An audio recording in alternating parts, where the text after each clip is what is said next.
ST कहना मान ले, हमारा बिस्तर बांध ले,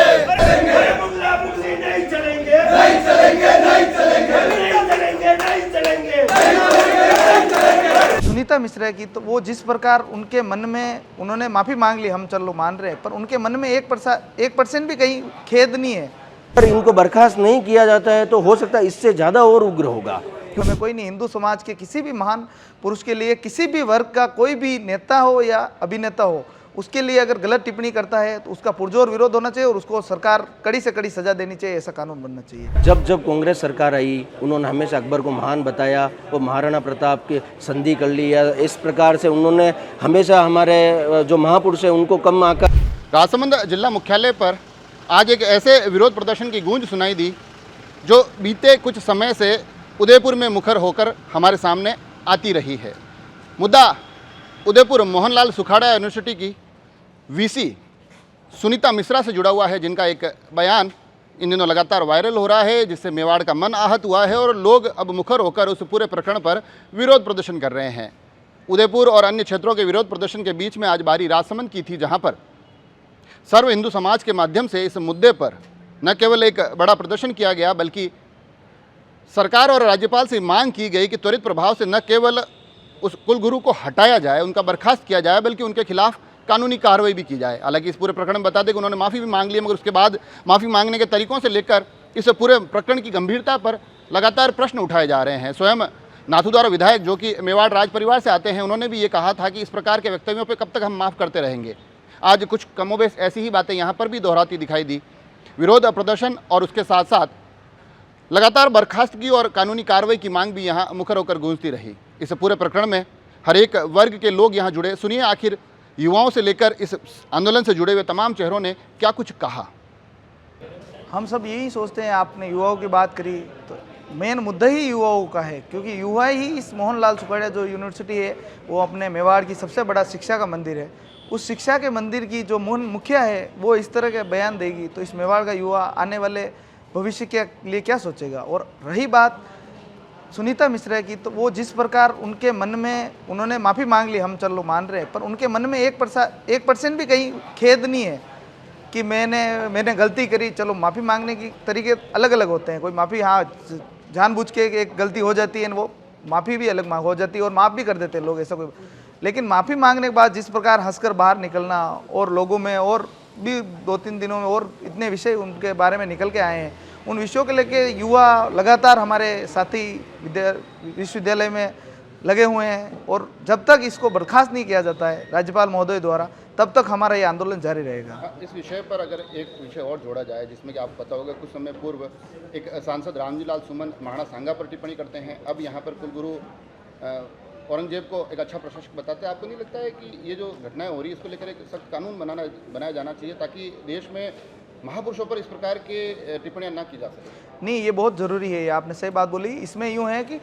महापुरुष ही होता है, उसको आप कम आंकना, बड़ा आंकना, छोटा आंकना, ये किसी के बीच में नहीं होना है। हमारे लिए सब महापुरुष महान हैं और उन्होंने महानता का कुछ न कुछ काम अपने समाज में किया है, तभी आज हम लोग उनको महान मानते हैं। तो इस प्रकार एक कानून बनना चाहिए कि किसी भी महान पुरुष के, कोई भी जाति वर्ग का हो, उससे हमें कोई नहीं, हिंदू समाज के किसी भी महान पुरुष के लिए, किसी भी वर्ग का कोई भी नेता हो या अभिनेता हो, उसके लिए अगर गलत टिप्पणी करता है तो उसका पुरजोर विरोध होना चाहिए और उसको सरकार कड़ी से कड़ी सजा देनी चाहिए, ऐसा कानून बनना चाहिए आने वाले समय में। हमें आशा है सरकार से। और रही बात इस सुनीता मिश्रा को हटाने की, तो जब तक ये आंदोलन जारी रहेगा तब तक इसका राज्यपाल महोदय बर्खास्त नहीं करते थे। जब सुखाड़िया विश्वविद्यालय की जो कुलपति है सुनीता मिश्रा, उसको बर्खास्त किया जावे और उसके विरुद्ध कानूनी कार्रवाई की जावे। बर्खास्त और कानूनी कार्रवाई इसलिए की जावे, उनका जो कृत्य है वो क्षमा योग्य नहीं है, उनका जो कृत्य है वो किसी भी स्थिति में कानून की दृष्टि से भी उचित नहीं है,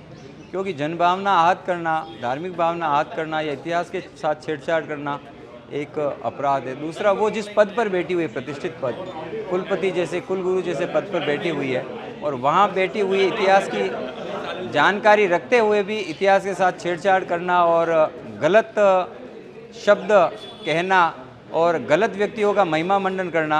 ये भी किसी भी स्थिति में स्वीकार नहीं है। और वो भी मेवाड़ की धरा, सब जानते हैं, इस भूमि ने हमेशा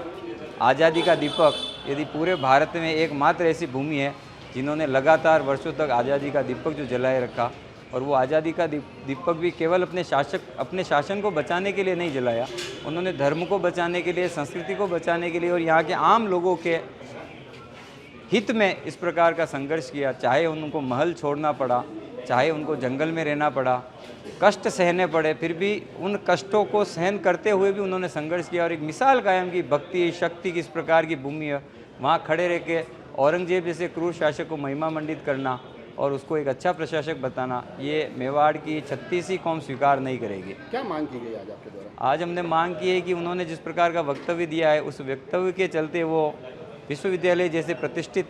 संस्थान में कुलपति के रूप में नहीं रह सकती, इसलिए उनको तुरंत बर्खास्त किया जाए। दूसरा भी उन्होंने जन भावना, धार्मिक भावना भी आहत की है और इतिहास के साथ छेड़छाड़ की है, इसलिए उनके खिलाफ कानूनी कार्रवाई भी होनी चाहिए। ये राज्य सरकार और राज्यपाल महोदय इस पर तुरंत प्रसंज्ञान लेकर उनको तुरंत बर्खास्त करें, इस प्रकार की मांग की है। आज का युवा जैसा कि हम देखते हैं कि एक प्रकार से महाराणा प्रताप को अपना आइडल मानता है। किस प्रकार से जब उनकी जीवनी पढ़ता है तो देखते हैं किस प्रकार से महाराणा प्रताप ने घास की रोटी खाना स्वीकार किया, महलों को छोड़ा, जंगल में रहना स्वीकार किया, लेकिन कभी मुगलों के सामने झुकना स्वीकार नहीं किया, चाहे कितने ही उनके पास प्रस्ताव आए अन्य अन्य प्रकार से, लेकिन उन्होंने अपने युवावस्था में कभी मुगलों के सामने झुकना स्वीकार नहीं किया। और पढ़ी लिखी प्रोफेसर जिनको कुल गुरु की उपाधि अभी दी गई है, कुल गुरु माना गया है, ऐसे व्यक्ति अगर यूनिवर्सिटी के अंदर छात्रों के बीच में रहकर इस प्रकार की बात करेंगे कि अकबर महान और औरंगजेब कुशल प्रशासक था, तो युवा आक्रोशित नहीं होगा तो क्या होगा? मैं तो ये कह रहा हूँ कि मेवाड़ का युवा तो अगर इनको बर्खास्त नहीं किया जाता है तो हो सकता है इससे ज़्यादा और उग्र होगा, क्योंकि ये ऐसे बयानबाजी मेवाड़ की धरती पर तो किसी भी दृष्टि से स्वीकार्य नहीं है। इसमें एक विषय यह भी आता है, जो शिक्षा नीति थी पुरानी जी, उसमें कई चीज़ें तथ्य इस प्रकार के थे जिनको लेकर लगातार आप लोगों की आपत्ति रही है। अब इस विषय के सामने आने के बाद आपको नहीं लगता है कि इस शिक्षा नीति को बदलने पर भी कुछ तथ्य वहाँ पर भी बदलाव की जरूरत महसूस होती है? जब कांग्रेस सरकार आई, उन्होंने हमेशा अकबर को महान बताया, वो महाराणा प्रताप की संधि कर ली, या इस प्रकार से उन्होंने हमेशा हमारे जो महापुरुष हैं उनको कम आंका और मुगलों को उनकी प्रशंसा ही की है। लेकिन जब से हम अभी शिक्षा नीति नहीं आई है, उसमें पूरे पाठ्यक्रम में आप देखेंगे कि हमारे महापुरुषों का जो उचित सम्मान था, उनका जो शौर्य थी, उनका जो पराक्रम था, उसकी जो वास्तविक गाथा है वो आज की नई शिक्षा नीति में हमें देखने को मिल रही है। जब कांग्रेस की पूर्व की सरकार थी, उन्होंने हमेशा ये दोहरा चरित्र मेवाड़ के साथ व पूरे भारत के साथ अपनाया था कि मेवाड़ की जो वास्तविक जो इतिहास था उस पर कभी तो ये आपकी भारतीय जनता पार्टी का आप जिक्र कर रहे हैं, उसकी सरकार भी है और उस सरकार के रहते इस प्रकार के पदाधिकारी इस प्रकार की बात कर रहे थे, तो अपने आप में और भी ज़्यादा गंभीर विषय बन जाता है अगर आपके दृष्टिकोण से देखा जाए। नहीं तो आप देखिए पूरी पार्टी के लोग, चाहे हिंदू समाज हो, सभी इसका विरोध कर रहे हैं और आने वाले दिनों में हम देखेंगे किस प्रकार से इनका बर्खास्तगी हमें मिलेगी और इस प्रकार के व्यक्ति यहाँ पर नहीं चलेंगे। ये सब हमने मांग भी करी है, पूरे भाजपा भी मांग कर रही है और पूरा सर्व हिंदू समाज इसकी मांग कर रहा है।